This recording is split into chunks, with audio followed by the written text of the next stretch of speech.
Hakim Efendi ilavelerde konakta. Ay.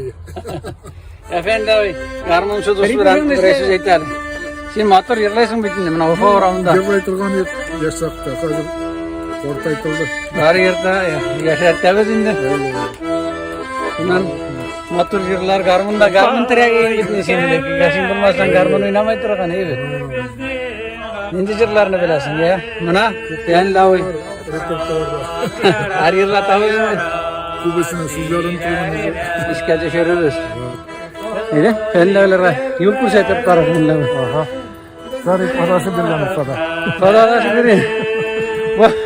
Bayını kan tuttum efendi.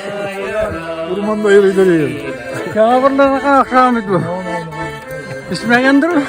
Moda bal giderken.